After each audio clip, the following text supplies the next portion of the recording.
À medida que vai passando o tempo, mais raro fazer isso daqui. Eu estou pegando a raquete, então, gente, olha, já tenho que tirei a teia da raquete para vir aqui. Eu nasci em 1981, nem sei quantos anos dá isso, 42, acho, 42, acho.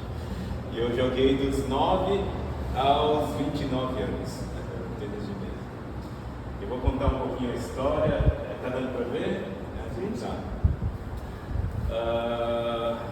Mas basicamente, assim, a minha história, ela, mesmo apesar de ter começado no tênis de mesa, eu sinto que ela não terminou ainda, porque de vez em quando eu ainda faço eventos assim, porque eu acho que tem um porquê de eu estar aqui, um porquê de eu ter chegado até onde eu cheguei, e é isso que eu quero compartilhar com vocês agora, daqui a pouco, uns minutinhos, tá bom?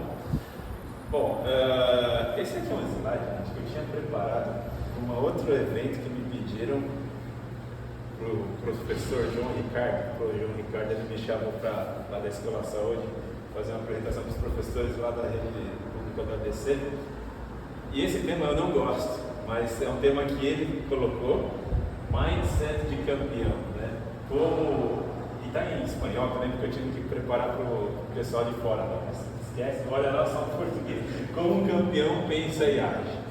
Aí, quando ele colocou esse tema assim, era mais para chamar atenção. Mas vocês vão perceber que ao longo do que eu falar é tudo diferente do que está aqui, tá? Assim, pode até passar aí, porque na verdade não tem nada a ver com isso. O que eu quero falar é exatamente o mindset de um perdedor. Como um derrotado pensa e age. Eu acho que a gente tem muito foco hoje em dia em relação a como ser o vencedor, né? Como pensa quem ganhou. E quem ganha, só tem um cara que ganha e trilhões que perderam, certo? E a gente fica focando só no cara que ganhou e os trilhões que perderam são os derrotados, né? E a gente dá muito valor para quem ganhou e não para quem tentou, mas não conseguiu. Então o que eu quero falar hoje é um pouco do viés de quem não conseguiu. Até porque ninguém sempre ganha. A maioria de nós mais perde do que ganha, porque só tem um vencedor, não é? Então, como é que eu quero falar um pouco sobre isso? O que é perder? Como que a gente lida com a derrota? Mas vamos lá. Deixa que eu passo aqui. Na verdade, é como um bom derrotado, bom perdedor deveria pensar e agir, tá? É sobre isso que eu quero comentar. Eu vou começar de trás para frente, tá? Eu já vou começar. Isso daí, olha, começou assim, né? Eu passei muito rápido. Isso aqui. Esse aqui é o meu sonho sendo realizado. Meu sonho, desde que eu tinha 9 anos, que até eu vim com 9 anos ou mais ou menos perto disso aqui, criançada, 8, 7, 6, 10. Essa idade que eu comecei, né? Eu tinha 9 anos e meu sonho, óbvio que não desde o começo, mas foi sendo construído em cima disso, de estar na cerimônia de abertura de alguma Olimpíada. Eu cheguei, nem sei se eu coloquei aqui, é isso. Então, eu fui na Olimpíada de Atenas 2004, mas tudo começou assim.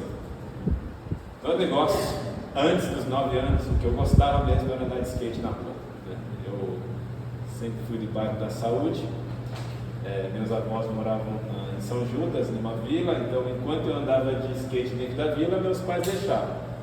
Mas ninguém quer ficar, né?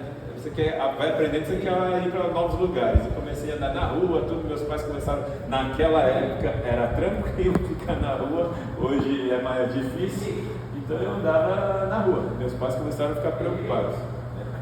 Bom, por quê? Por causa das companhias, né? Você começa a ter companhias meio duvidosas, não sei o quê, então meus pais ficaram preocupados. E aí que o ping-pong, aliás, alguém fica muito ofendido se fala ping-pong? Não? Se você não sente. Eu não me sinto, né? Não, muita gente fala, vai falar comigo, falar ping-pong, ele... Eu falei ping-pong, não, eu falo, gente, na China, né, na China lá é ping-pong, ping-pong show, né? E fala, então, assim, é igual, lá, eu não fico afetado com isso, tá, gente? Bom, mas vamos lá, vamos falar tênis de mesa. Então, o tênis de mesa entrou na minha vida nesse momento, quando meus pais viram que talvez as amizades no skate não seriam muito boas, então eles me colocaram no esporte onde eles sabiam que eu ia ficar. Não tinha como levar a mesa para fora na rua e jogar. Então, foi assim que começou. Eu comecei num clube chamado Itaim Kei, ali na Saúde, né, perto de casa mesmo. Alguns de vocês talvez conheçam. E só que o que aconteceu? Eu era uma criança que na época tinha um termo que se falava para as crianças meio folgadas, o cara é vagal. Hoje não usa muito isso, né? Eu era muito vagal. O meu negócio era... Fecha os ouvidos aí, criança. Os seus pais vão escutar isso. Mas ainda bem que vocês não sabem o que é isso. Eu cabulava treino. O que é isso? Eu em vez de ir pro treino, eu ia para casa do meu amigo. Aí, até que um dia, meus pais nunca foram daqueles que ficavam indo no campeonato, acompanhavam, eu ia, né, me liberava, assim. Mas um dia minha mãe foi para um torneio, assim, não sei porquê, e ela encontrou com o meu técnico, assim, cruzando, assim, eu lembro, nossa, nítido na minha memória isso. Naquele índice de segundo lá, meu técnico perguntou para ela, seu filho não vai treinar, não? Aí minha mãe perguntou assim, mas ele não está indo? E olhando, os dois olharam para mim assim, tipo, aí foi quando tudo foi descoberto. O meu plano, ou seja, deu ruim, né? Deu ruim, ou seja, eu era muito vago, eu era daqueles que, meu negócio era ir para casa dos amigos brincar. Até que, um dia, um dos meus técnicos lá, ele chegou para mim e falou assim, olha, é que existia uma bolsa, né, de estudo, tipo assim, para todo mundo, para aqueles que tinham alguma chance desde pequeno e quisessem investir no esporte, eles mandavam para o Japão para treinar por 3 meses na Butterfly. E naquele ano eu fui para o aeroporto, me despedi de um amigo meu que ele estava indo, tinha alguns amigos ir lá para ficar em janeiro, fevereiro, março e abril, mais ou menos isso. E eu fui me despedir dele e tudo.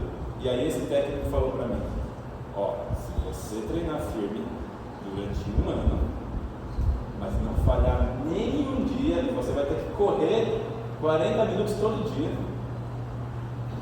Faça chuva ou faça sol, tem que cair canivete, você não pode falhar. Aí eu vou ver se eu te mando para o Japão daqui a um ano. Nossa, aquele dia, assim, surgiu eu nunca imaginei que aquele menino vagal um dia teria uma possibilidade, uma oportunidade de ir para o Japão. Aí no dia, aí eu me lembro também nitidamente, algumas coisas muito nítidas. Se tivesse uma mesa no aeroporto, eu juro que eu estava treinando lá. Porque essa tem a coisa do sonho, né? Como o sonho pode mudar, ou como oportunidades podem mudar as vidas, né? E de fato para mim foi assim. E aí eu comecei a sair, eu deixei de ser aquele menino vagal, que cabulava treino, para ser o primeiro a chegar no treino e o último a sair. Mas isso assim, não foi algo que eu planejei, era um sonho. Então eu comecei a construir isso. E de fato, ano seguinte eu fui para o Japão e passei os 3 meses. Eu tinha 13 anos de idade. A gente fica 3 meses ali treinando, longe da família, longe de tudo, mas foi uma grande experiência. Até que os resultados começaram a vir, né? Isso naturalmente, à medida que você treina muito, né, e você se empenha, óbvio que você vai melhorando, né? E acabou que começou a ter alguns resultados. Foi mais ou menos nessa época que aquele sonho da Olimpíada começou a ficar mais, né, assim, concreto, porque você começa a ver, estou ganhando, então será que, né? Porque no começo era só um sonho muito longe. E você começa a ver que, puxa, de repente pode ser que dê certo. E aí eu estou passando bem rápido, tá, gente? Isso foi, eu fui para o Japão em 95. Só que em 96 já teve a Olimpíada de Atlanta. os mais velhos vão lembrar de um cara chamado Cláudio Cano, né? Cláudio Cano, naquele ano, ele já estava classificado para a Olimpíada de Atlanta, junto com o Goiano. Só que o Cláudio, né, por uma fatalidade, veio falecer num acidente de moto, né, um pouco antes da Olimpíada. Então, alguém tiveram que pensar num substituto, e naquela época eu estava assim, entre os primeiros do ano, eu fiquei em segundo. Mas por muito pouco, por um jogo que eu joguei de um cara que foi para a Olimpíada, eu perdi num jogo, mas ganhei em outro, no mesmo torneio. E o que valia era o outro. Né? Então, tudo bem, não tem problema. Mas assim, só para dizer que eu cheguei muito perto daquele sonho, mas não concretizei. Em 2000, isso aí foi em Sydney 2000, foi o ano onde eu estava muito cansado já de tênis de mesa. Por quê? Porque você está treinando, assim, não falei, mas a gente treina todos os dias, 5 horas, nas férias 8 horas por dia. Não é um negócio assim só, mas por prazer. É um negócio que você faz porque você tem um sonho, você vai atrás dele. Você nem olha o relógio passar e o tempo passar. E aí foi assim, só que em Sydney eu já estava bem cansado, principalmente eu acho que emocionalmente, né? Eu nem imaginava essa parte psicológica e emocional como é importante. E foi o ano que também eu estava no terceiro colegial, eu acho, se não me engano. Então eu quis me afastar um pouco do esporte, eu diminui um pouco, talvez com a desculpa de fugir mesmo, usando o estudo, né? E aí foi que eu fiz cursinho, eu fui pro cursinho, isso. E eu falei, vou estudar. Em vez de treinar todo dia, passei a treinar 3 vezes por semana, coisa que ninguém no alto nível faz. Ninguém no alto nível todo mundo. Mas eu realmente acho que eu queria dar um tempo, por alguns meses. De fato, aí foi aí onde eu entrei na faculdade, né? Conheci as veterano, eu queria dizer que é veterano, não é o mesmo ano. Qual é a diferença? Nós fizemos, você fez administração também, né? Administração no Mackenzie, né? E aí, quando eu estava no Mackenzie, assim, na faculdade você tem a opção de trancar. O que é trancar? Você pode parar por um tempo de estudar, sem perder tudo aquilo que você já tinha estudado.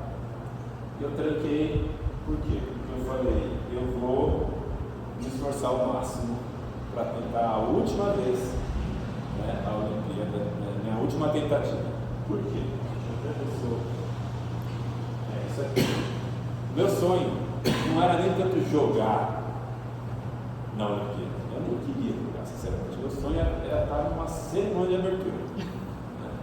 Esse era meu sonho. E eu não queria. Eu lembro que sempre que eu era pequeno, quando eu era menor, eu assistia a cerimônia de casa, né, na televisão. E era um momento que eu assim, acho que eu queria tanto aquilo que eu assistia sozinho, no quarto, em algum lugar onde eu estivesse sozinho, porque eu chorava. Eu falava, eu queria muito estar lá, queria muito ter essa oportunidade. Né? E isso que eu fazia, eu ia da televisão. E aí o que acontece? Eu pensei comigo assim, e aí vem a primeira lição que eu tiro, talvez que eu gostaria de compartilhar com vocês. Eu não queria que pro resto da minha vida eu ficasse, toda vez que eu assistisse uma cerimônia de abertura de uma Olimpíada, por exemplo, um pensamento viesse à minha mente, do tipo, se eu tivesse treinado mais, se eu tivesse me dedicado mais, talvez eu poderia estar numa Olimpíada. Esse pensamento, gente, ele com certeza, eu notei que ele ia me perseguir pro resto da minha vida se eu não fizesse o meu melhor, se eu não tivesse a certeza de que eu fiz o meu melhor, a ponto de, para mim, ficar muito claro, ir ou não ir não era o principal. O problema seria se eu não tivesse a segurança que eu dei meu melhor, porque o fato de eu ter dado a segurança de dar o melhor ia me libertar de um peso futuro. Agora, se eu ficasse nessa dúvida ia me acompanhar pro resto da vida. Então, não estou nem falando se era ir ou não ir para a Olimpíada. Você ter a segurança de que você fez o melhor. Por exemplo, tem alguém perto de fazer vestibular? Aqui? Pois é. Eu eu costumo usar o vestibular como exemplo. Às vezes a gente tem uma vontade de entrar em determinado curso, né, fazer alguma coisa. E a gente sabe que é muito difícil às vezes, né, você tem que tirar um monte de gente. É muito parecido com isso aqui, gente. Por quê? Porque conseguir ou não está necessariamente nas suas mãos. Você tem outras pessoas também. De repente pode até melhor. Mas o que está nas nossas mãos é a gente fazer o melhor. E o fazer o melhor não é só na hora da prova. Aliás, é principalmente fora da hora da prova. É aquele todo dia que você vai lá, você aguenta, contra tudo, contra todos, você está lá, né, tentando. Bom, e aí foi que eu resolvi então trancar os estudos por um tempinho, né? Eu tranquei espanhol, nossa, peguei uma versão aqui. Eu deixei meus estudos provisoriamente, foi como eu tranquei o Mackenzie, e pela primeira vez eu fiquei sem, porque assim, apesar de ser novo, desde o começo eu já recebia algum patrocínio, alguma ajuda desde os 14 anos já, por causa do esporte. Não era muito, né? Mas alguma coisa que eu já conseguia juntar alguma coisa para mim. Mas nesse ano, foi a primeira vez, o primeiro ano que eu fiquei sem clube, vários efeitos, sem renda nenhuma. Então, tudo convergiu para ser um ano muito difícil. Por quê? É o ano onde eu parei de estudar, ou seja, olha a pressão, por causa de um motivo, e eu estava sem renda nenhuma, então tudo estava, a pressão em cima de mim mesmo estava muito alta. E essa pressão era eu colocando em mim, tá? Não era outras pessoas. Bom, aí o que aconteceu? Todo mundo sabe que um ano antes de toda a Olimpíada tem os Jogos Pan-Americanos, tá? Antes de 2004 foi Santo Domingo, 2003, né, na República Dominicana, e normalmente quem consegue se classificar para os Jogos Pan-Americanos já vai para as Olimpíadas. Então ia ter a seletiva, né, nacional para participar do Pan-Americano, e na época eu era o que estava mais bem treinado, porque lembra? Tranquei a faculdade, só me dediquei aqui, estava indo muito bem, e eu ia, então a primeira etapa do meu sonho olímpico era me classificar para o Pan-Americano. O que aconteceu? Deu ruim. Por quê? E aí, para quem vai fazer vestibular, mesma coisa. Quando a gente está muito bem preparado, é engraçado, né? Nós temos que nos preparar, mas tem um lado oposto, o ruim, que pode ser exatamente você estar com excesso de confiança. Porque você está tão confiante naquilo que você fala, já ganhei, sabe aquele espírito assim, já passei. Aí o que aconteceu? Eu só esqueci como é que tinha que jogar. Porque daí vem outra lição. Quando você pensa demais lá na frente e esquece de como você faz para chegar lá, você não chega lá, por mais que você tenha treinado muito. Então, acabei focando demais no prêmio e esqueci de como chegar lá. E eu vou falar um pouquinho mais sobre isso. E realmente, apesar de eu estar muito bem treinado, ser mais cotado eu consegui, eu joguei muito mal. Eu travei na mesa. E principalmente porque, por causa do nervosismo. Sabe quando você tem aquele negócio que... E por que existe nervosismo? Porque você quer muito negócio, você está muito próximo, porque na verdade você está próximo porque as pessoas te colocaram próximo. Você ainda tem que provar muita coisa até chegar lá. E ao mesmo tempo eu não consegui. E aquilo me deixou mal, porque eu até lembro, depois acabou a seletiva, eu saí do ginásio, fui para um lugar lá, fui chorar e fiquei lá brigando com Deus, assim, por que eu não, sendo eu tão próximo do negócio, por que eu não consegui? E eu falei para mim mesmo, chega, não quero mais, não quero saber mais disso, já estou por aqui, quase que meio que brigando mesmo com Deus. Ele diz assim, ok. Só que o que acontece? Um milagre acontece. E esse milagre é um milagre que acontece com todo mundo, todo dia. Porque no dia seguinte, contra tudo, contra mim, contra todos, eu estava treinando de novo. No dia seguinte, que eu falei assim, eu não quero mais saber, lembra do dia anterior, estou jogando, brigando com Deus. Mas no dia seguinte, estava lá de novo, na segunda-feira, assim, aquele ânimo, gente, zero, 1000, mas eu estava lá treinando. E eu considero isso um milagre. Por quê?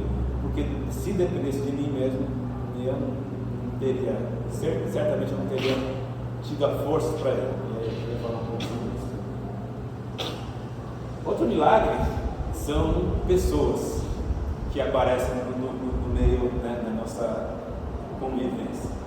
Eu dou um exemplo de uma pessoa que resumiu muito isso, porque houve outras pessoas que me ajudaram, várias, mas o Paco, ele é hoje o técnico da seleção brasileira, mas na época nós jogávamos junto na mesma equipe, em São Caetano.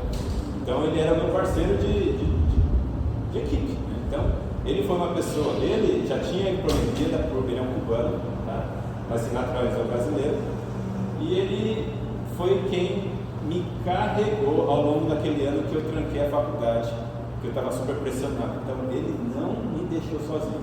Então uma parte do milagre é que o milagre nunca acontece sozinho, né? E muitas vezes acontece por meio de pessoas. E ele foi uma demonstração de que eu estava sendo cuidado. E até que ele falou uma coisa que me marcou. Ele falou assim: olha, lá no treino de mesa o pessoal me chama de Haná. Por quê? Porque tem muito Hugo nesse esporte, não sei porquê. É coincidência, não foi nada. Quando eu nasci, eu tenho certeza que meus pais não colocaram meu nome por causa do O Goiama. o Goiama, aí veio Hugo Suzuki, para quem não conhece, eu, Hugo Hanashiro. Eu tinha um amigo que chama Hugo Yamashiro, do também. Aí depois veio o Calderano, que esse é o famoso, ele e o Hugo Goiama, né? Mas até então, por isso que acabava chamava cada um pelo sobrenome, apelido. Eu fiquei Haná. Aí o Paco falou assim: Haná, ó, vamos fazer o seguinte, então, porque isso naquela semana que eu tinha perdido a seletiva do Pan-Americano, que eu estava mais desanimado. Ele falou assim: vamos fazer o seguinte, seu objetivo vai ser, no dia da seletiva para a Olimpíada, você chegar inteiro. Essa palavra ele falava muito assim, chegar inteiro lá. O que isso quer dizer? Vamos chegar até lá. Ia ter mais ou menos uns 8 meses para frente ainda. O importante é chegar lá. Aí chegando lá, aí a gente vê. Mas daqui para lá, o que ele estava me ajudando a enxergar? O meio, o processo é mais importante do que o fim. Tá? Então, foi algo como assim, na hora eu não prestei muita atenção nisso, do que ele falou, mas no final isso teve um impacto muito grande. Eu falei: beleza, estamos juntos, né? Vamos, e eu pus até uma foto aqui, brincando aqui, ele me carregou nas costas, né? Porque ele foi caminhando junto nisso, né?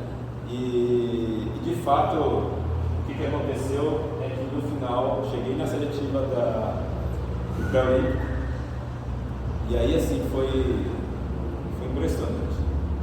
Às vezes assim, né, gente, a gente tem que ficar, nós temos que aprender a fazer o quê? Deixar nosso radar no modo bom, para a gente aprender a ver as pequenas coisas que acontecem na nossa vida que muitas vezes a gente não percebe. E aconteceu no dia da seletiva. Antes, o que acontece na seletiva? Isso que vocês estavam fazendo ali, sorteio de chave, né? Vocês estavam lá, vendo como é que vai ser, isso aqui. Antes teve aquecimento. Só que qual a diferença? No pré-olímpico, na mesa foram disputadas 3 vagas e eu perdi as 3. No pré-olímpico, na seletiva do pré-olímpico era só uma vaga, porque as outras 2 já tinham sido preenchidas pelo Goiano, pelo Thiago Monteiro por outros motivos, então só ia ter uma vaga. Ou seja, muito mais difícil. Os adversários eram os mesmos. Aí na hora do sorteio, tem o sorteio, eu nunca gostei de participar do sorteio, e lá todo mundo gostava de ver lá o sorteio, eu nunca fui para sorteio porque era uma forma de eu não alimentar mais minha ansiedade, porque só deixa a gente ansioso, e eu pensava assim, um sorteio, eu não conto com sorte, assim, a minha sorte é outra, não é essa. E aí eu falava, eu nem fui. Aí nessa hora, todo mundo saiu do ginásio, foi lá na sala lá para ver o sorteio, e eu fiquei lá. Aí o Paco chegou para mim, e voltou, o Paco chegou e falou: parabéns. Isso não tinha sido nem tinha jogado, não tinha ganhado nada. Falei: parabéns, Haná. Eu falei: por quê? não era chegar no treino? Você está aqui, você aguentou, você não faltou, contra tudo, contra todos, sabe assim, você conseguiu chegar aqui. Esse era o nosso objetivo. E eu tinha esquecido disso. Eu falei, nossa, mesmo, né? Nessa hora, tirou-se um peso gigantesco de pressão minha, porque eu falei, nossa, eu já ganhei. Meu objetivo eu já atingi. Que não quer dizer que eu não queria ir para a Olimpíada, né, gente? Eu só estou falando assim, às vezes a gente tem que focar, aprender a focar no que é certo. E aí realmente, o que aconteceu no jogo? No sorteio. Aí quando voltaram do sorteio, para eu ganhar aquela vaga, o sorteio aconteceu de tal forma que eu ia ter que ganhar dos mesmos que eu perdi na seletiva.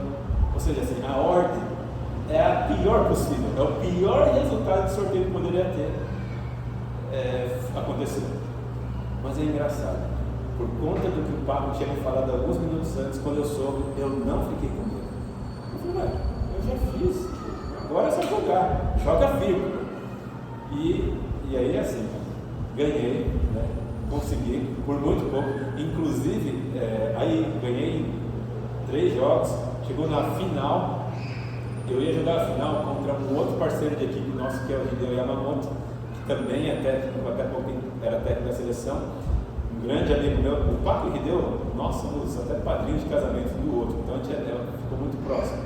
E a final ia ser com um dos meus melhores amigos. E ele chegou um pouco antes do jogo e falou assim, cara, acho que faz uns 3 anos que eu não ganho de você em campeonato. E eu não sou esse, ele sabe muito bem do histórico de jogo, eu não lembro de nada. Aí, naquele momento, assim, me deu um sentimento de alegria. Beleza, então eu estou cada vez mais perto, né? Só que isso surtiu o inverso. Porque no jogo, ele começou a me matar no jogo. Era melhor de 7, ficou 3 sets a 1 para ele. Tá? Ou seja, nessa hora eu me lembro de eu ter feito uma oração no meio do jogo, assim, no ponto que eu falei assim, Deus, chega, tá nas tuas mãos, eu não aguento mais isso, sabe assim, assim porque era mais ou menos como se eu quisesse segurar o resultado na minha mão. Eu cheguei até aqui, tudo isso, achando que foi por minhas próprias forças, e quando eu estou lá na porta para entrar, abrir e ganhar, o negócio vai embora. Aí nessa hora eu me lembrei, não está nas minhas mãos isso. Sabe? Joga tranquilo. E aí eu só fiz, não é que eu me libertei dessa pressão e falei, vou jogar o melhor que eu posso. E pouco a pouco fui virando, ficou 3-3, gente. 10-8 para ele. Para quem conhece, vocês conhecem isso aqui. Deixa eu até mostrar. Olha só o que aconteceu. Ponto, eu acho que ele me deslocou lá para a direita. Eu fui lá, peguei a bola assim, aí ele travou. Na hora que ele travou, ele defendeu, a bola pegou aqui, ó. Isso aqui é uma bolinha. É que assim, gente, para quem passou, sabe quando fica em slow motion? Assim, a bola, na hora que ele travou de lá, a bola veio pegou aqui na rede. E nessa hora eu falei, acabou. Porque quando acontece, pegou na rede e estava vindo para cá. Ou seja, nesse momento, a gente sabe que é muito difícil, estava 10-8, 3-3. Pegou aqui e a bola pingou aqui. E ia acabar o jogo. Olha só que interessante, o meu técnico, na época, foi um chinês, né? Ele sempre falava para mim no treino, toda vez que a bola pega na rede, ou pega na casquinha, em vez de reclamar, tenta pegar. Não para de reclamar, a chance é pequena, mas. E olha só que interessante como o treino fez com que para mim fosse normal ir atrás da bola e não reclamasse. E na hora eu fui lá, consegui pegar, só que a bola foi nessa altura. Não, é a bola perfeita para bater e acabar o jogo. E ele foi bater e ele errou. Aí ficou 10-9. Aí eu consegui fazer 10-10 e eu virei 14-12, 13-11, 12-11. E aí assim, por muito pouco. Entende? Assim como aquilo que estava na minha mão por um momento, eu sempre voltar lá, na época que eu estava bem preparado para o Pan-Americano, perdi. Aí voltei. Aí perdi, sabe? Aí chega perto, tá tudo perto, você acha que vai. E assim, o que eu quero dizer é. A gente não tem controle das coisas. Por mais que eu goste de controle, até hoje eu vejo no meu dia a dia o que eu mais faço é ter controle da minha vida financeira, do meu futuro, né? Mas eu aprendi que, assim, não é por aí, gente, né? E é isso que eu queria compartilhar, então, de certa forma. No final eu acabei indo, né? Tá aí a foto, voltei para aquele início, o sonho sendo realizado, né? Então, estando ali e jogamos, e assim como eu falei, meu sonho nunca foi jogar, né? Eu falei, era estar na cerimônia, aí um adendo interessante, eram 4 mesas só para um ginásio gigantesco lá na Olimpíada, né? E eu soube que as 2 mesas do meio eram televisionadas e as 2 das pontas não. Aí eu comecei a torcer, orar, nem lembro o que eu estava falando, tomara que caia nas pontas, não fica nem aparecendo. E caiu do meio. E aí saiu na ESPN, né? Fui para jogar dupla, né? Eu e o Goiama, nós jogamos dupla contra a Alemanha, onde um deles até tinha sido campeão mundial de duplas. Jogamos bem, perdemos o primeiro jogo, foi 4-2, mas eu perdi assim com aquela sensação de realização por ter completado um ciclo de, sei lá, 20 anos. Naquela época não eram 20 anos mesmo, sei lá, 14 anos. Mas que o importante, eu tinha muita coisa aprendida, mas olha, muita coisa eu ia aprender ainda. E aí, assim, já indo mais para o final, eu queria compartilhar 5 aprendizados que vieram para mim. Primeira, está cortado aí. Se você não está preparado para perder, não está preparado para ganhar. Eu cansei de ver gente no esporte com talento, esforçado, mas assim, o cara não sabe perder. E a pior coisa é você jogar e não sabe perder, você sabe assim. Eu não estou falando que você precisa gostar de perder, não é isso? Ninguém joga para perder. Mas não tem problema em perder. Se você deu o seu melhor, e aí eu reparo assim, quando você não está preparado para a derrota, eu acho que você não está preparado para ganhar. Você não vai, é como se fosse um presente que Deus te dá, está preparado para você, só que Ele fala, não, mas se eu te der isso, você não vai saber lidar com esse presente, entendeu? Então, assim, às vezes é melhor nem te dar, você vai ser pior. Então, eu acho que a gente aprender a perder é um grande passo. Eu tenho 2 filhos, né? Um de 10, um de 7, eu já desde pequeno eu falo para eles essa frase. Né? Por quê? Porque precisa aprender a perder. Não tem problema nenhum. Outra coisa isso tem muito a ver com aquela história do pato que eu falei, sozinho você chega mais rápido, mas junto você chega mais longe. É engraçado que tênis de mesa é um esporte individual, na maior parte do tempo. Mas o Rideu, que eu falei para vocês que eu fiz a final, foi uma das pessoas que mais treinaram comigo, mais treinou comigo. Ou seja, para eu chegar onde eu cheguei, eu não chegaria sem o Rideu, que era meu oponente no campeonato, mas na equipe ele era meu parceiro. Então assim, a gente precisa de pessoas, você não vai chegar em nenhum lugar sozinho. E é muito legal, depois que você chegar, você ter com quem comemorar. Quando você ganha sozinho, você é um cara chato que você ganha, ninguém está torcendo para você, você ganha, você vai com aquele troféu sozinho para casa, aquilo vai ficar mais negócio em cima da prateleira. Mais um. Aliás, sobre troféu e medalha, a gente tem quando a minha filha nasceu, eu já tinha casado, né? A gente estava morando em outra casa. Os meus troféus e medalhas ficaram na casa, né, onde eu morava com meus pais. E um dia minha mãe, que ela adora organizar as coisas, ela já tinha encaixotado tudo. E ela falou para mim, o que você vai fazer com isso? Aí eu pensei, falei, joga fora, mano. Ela, tá bom. Aí eu jogar fora, meu pai falou, não, vai jogar fora tudo isso. Acho que meu pai era mais preocupado com isso. Aí no final ele deu uma ideia. Aí eu falei para ele, pai, isso aqui é passado, eu não quero ficar vivendo em cima disso, ficar olhando os troféus. Aí ele deu uma ideia, então faz assim, traz a Alice, minha filha, põe todos os troféus, medalhas aqui no quarto, vamos tirar uma foto só para um dia se ela lembrar, aí depois joga fora. E foi o que a gente fez, né? Porque eu sempre tive a clareza de que viver esse passado olhando para aquilo, não ia me preparar para o futuro, nesse sentido. Entendeu? As conquistas, a conquista não é o troféu, nem a medalha, nem o título que você tem, nem a faculdade que você fez, é outras coisas. Né? Então, isso foi algo que a gente fez. Isso é importante. O caráter é moldado no fogo. Se alguém já viu como é que o ouro ele se torna puro, como é que a gente faz o ouro ficar cada vez mais puro? É passando pelo fogo. Aí você vai tirando as impurezas, né, que estão lá perto para transformar aquele ouro puro.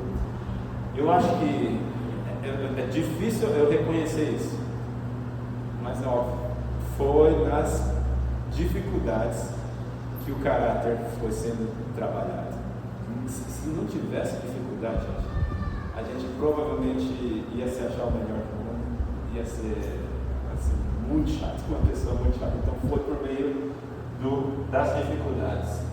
Quarto, e essa aqui é uma frase eu uso muito. Eu falei mais ou menos de outra forma aqui. O mais importante não é tanto onde você vai chegar. Se é nessa porta, nessa. Isso não é necessariamente o mais importante, mas o mais importante é como você chega lá. Isso muda muito a forma da gente viver e pensar. Eu vou passar em primeiro na USP, ou eu vou ser o diretor dessa empresa, ou eu vou ter uma conta bancária. Às vezes eu vou te falar, nem acho que seja errado você querer isso faz parte. Eu tive o sonho de ir para aquilo. Mas o como é mais importante do que você chegar. E por que o como é mais importante? Porque tudo que você fez no como, você leva para o resto da sua vida. É como se fosse algo que você põe na sua bagagem e você carrega. É algo que incorpora.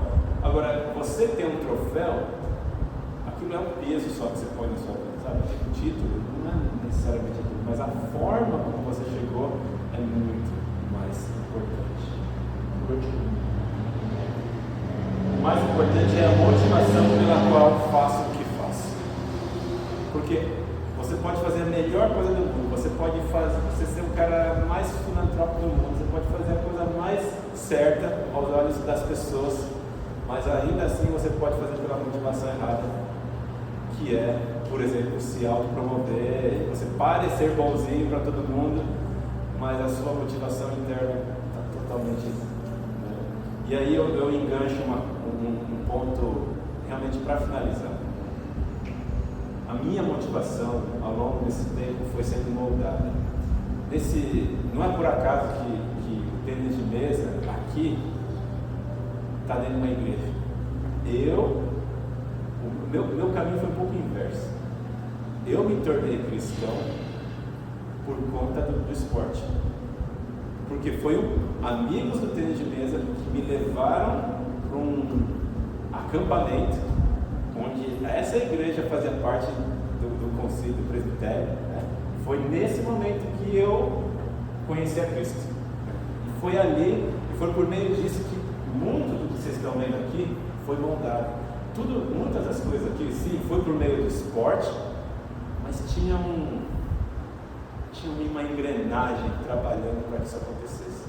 E hoje eu tenho muito claro para mim que era Deus trabalhando na minha vida. Então, e foi nesse primeiro acampamento, eu tinha 13 anos, que eu cheguei lá, um monte de amigos do tênis de mesa, e eu inclusive estava lá, e foi lá que eu aceitei a Cristo como meu Senhor e Salvador, e isso mudou muito. Não mudou assim, não melhorou aos olhos nossos humanos, mas a forma como eu comecei a tratar a vida, até hoje, sinceramente, eu estou resolvido, minha vida, eu já sei tudo. Nossa, pelo contrário, eu sinto que quanto mais eu busco a Deus, menos eu entendo, sabe? Mas é engraçado que existe uma vontade, uma intenção, essa intenção é engraçada, não apaga. E isso que eu acho que me faz sair, né, da cama todo dia, para tentar procurar um motivo para as coisas. E aqui, gente, sendo bem sincero, quando o Gil me perguntou se eu podia vir aqui, na hora, assim, eu tenho certeza que por que eu fui para a Olimpíada sendo que quase eu perdi? Lembra? Por um ponto, uma redinha ali. E eu acho assim, para momentos como esse, se eu pegasse aquilo, sinceramente, eu falei para ele, né? Você não vai dar uma palhinha. Eu, de verdade, eu não jogo mais. Eu não tenho muito tempo, eu não sei, você não ganha de mim se jogar aqui. Mas assim, é que, de certa forma, eu não quero. Talvez eu seja até um pouco radical nisso, tá, gente? Mas talvez é uma forma minha de me proteger, de achar que o fato de eu ter ido para a Olimpíada, eu não quero me basear o meu caráter em cima disso, entendeu? É mais ou menos isso. Por isso que às vezes eu tento me afastar um pouquinho para o meu próprio coração não se encher disso, achar, senão o cara é bom.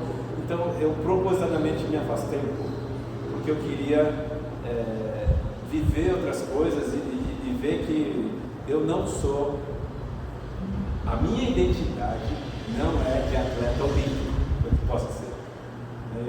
Aí o pessoal fala, não, mas você atleta sempre vai ser, não, tudo bem, eu sei, mas eu não quero me pautar em cima disso, por isso que eu me afastei um pouco. Mas toda vez que alguém chama, eu tenho clareza para mim, eu tenho que ir, assim, eu vou, mas no espírito, tanto que a única vez por ano que eu pego a raquete, gente, aliás, vocês são todos convidados, tem um projeto de uma igreja batista, a primeira igreja batista de Atibaia, Pipa.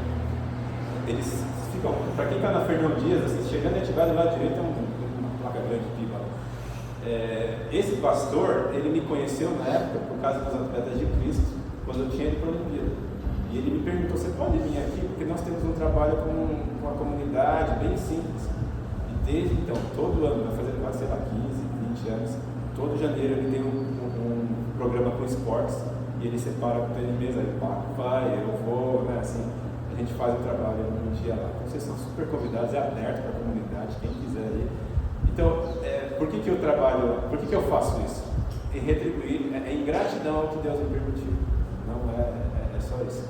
Então, hoje, o fato de estar aqui é mais para compartilhar o que Deus fez, né, por meio do esporte. E hoje eu vejo, eu tenho até uma certa inveja de vocês, porque eu vejo que vocês adoram isso aqui.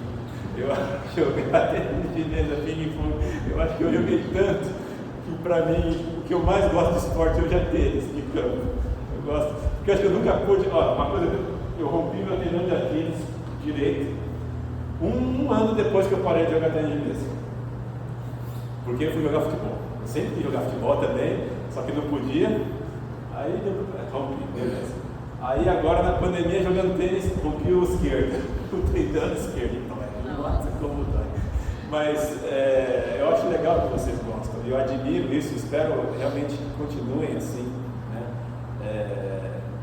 Eu acho que o esporte ele ajuda muito, dependendo da forma como ele é feito, ele piora, porque se você promove só a questão de ganhar ou perder é o sentido, mas a coisa mais legal é as amizades que vocês fazem, o material que você tem para aprender muitas coisas na vida, né, por meio disso que eu compartilhei com vocês.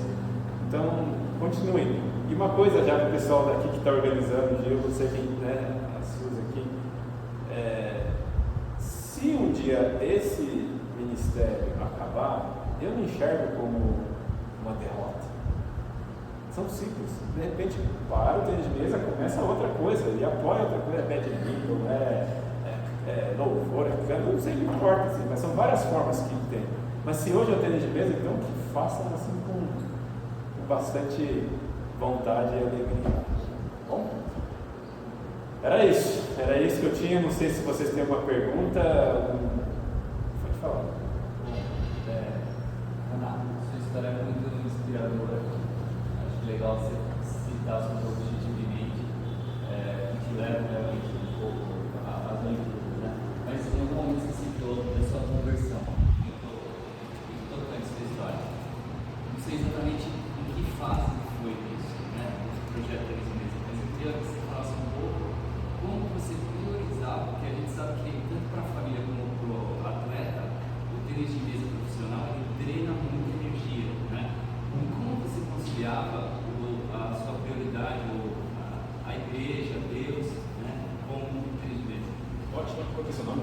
Davi. Davi, ótima pergunta, porque, nossa, por muito tempo isso foi um negócio que eu entendia que coisas eram conflituosas. Água e óleo, não dava, eu queria estar na igreja domingo, mas eu estava no campeonato. Muitas vezes eu falava isso, campeonato, eu queria estar na igreja, né? Principalmente na época que eu tinha recém-convertido, eu me converti com 13 anos, eu era, né, adolescente ainda. E lá no fundo, assim, eu entendi, hoje eu entendo, não foi um conflito. É como se na fase que eu ia começar uma fase muito desafiadora da minha vida, é como se, porque Deus não arruma a porta para entrar na nossa vida, né? Mas Ele fica lá batendo, né? Batendo. Eu acho que talvez naquela hora Ele bateu mais forte, não sei, porque Ele sabia que eu ia precisar dele para caminhar, né? E aí, assim, por um tempo eu achava que era conflituoso, assim. Hoje eu tenho muito claro que, e aí não é só para o esporte, um termo que não sai da minha cabeça é missão integral. Assim, eu tenho que ser um bom cristão onde eu estou.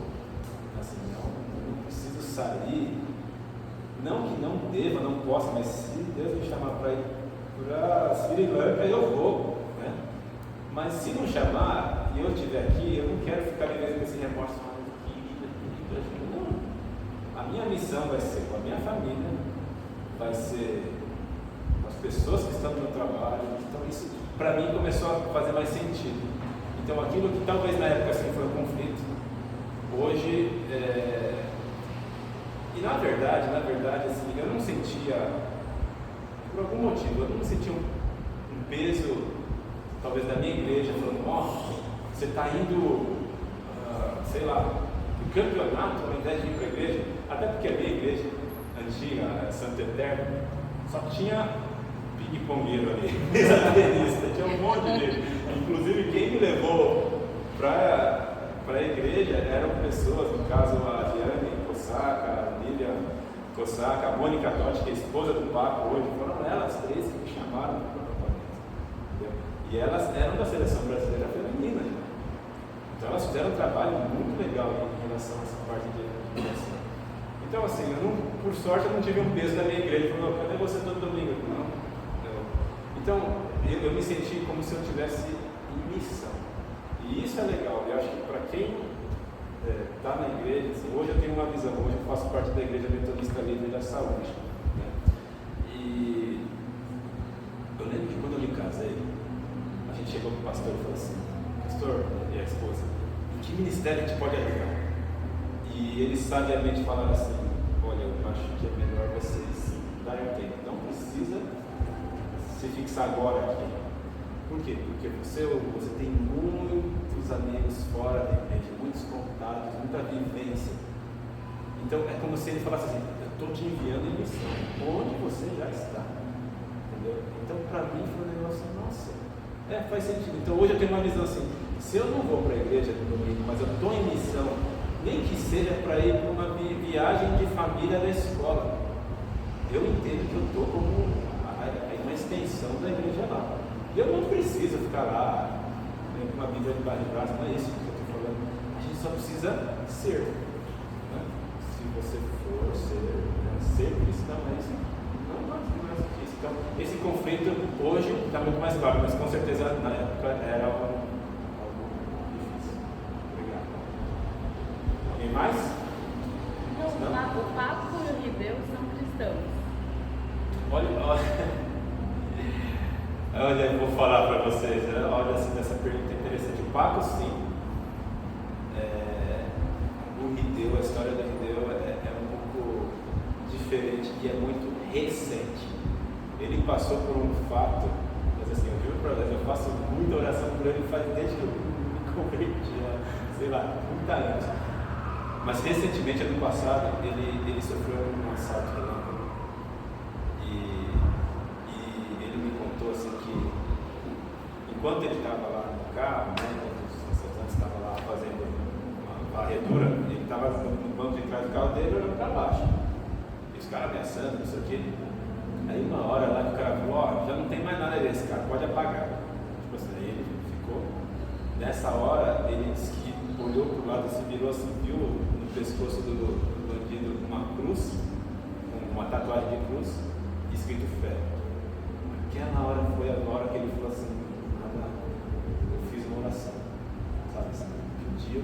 E assim, naquela hora passou um policial paisano do lado que viu, e eu não conversei mais com ele, mas eu sei que ele deu certo, assim, foi libertado, não aconteceu nada. Mas para ele ficou muito marcante. E aí ele falou, eu entreguei minha vida a Cristo por conta disso. Então, Legal. aí eu tenho conversado com ele um pouco, né, assim, à medida que dá. Mas, gente, a vida não é fácil só porque aceita Cristo. Eu arrisco dizer que piora. Não é que piora. Piora do ponto de vista humano.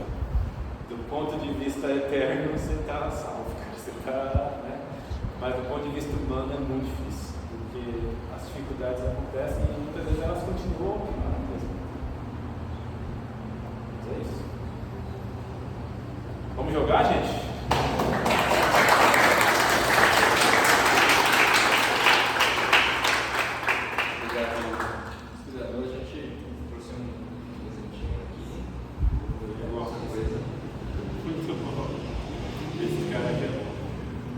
Obrigado, gente.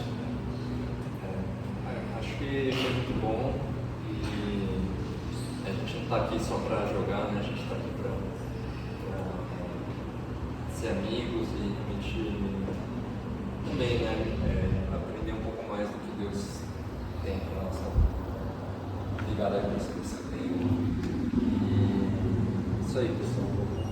Vamos jogar e vamos nos divertir. Obrigado. Bom.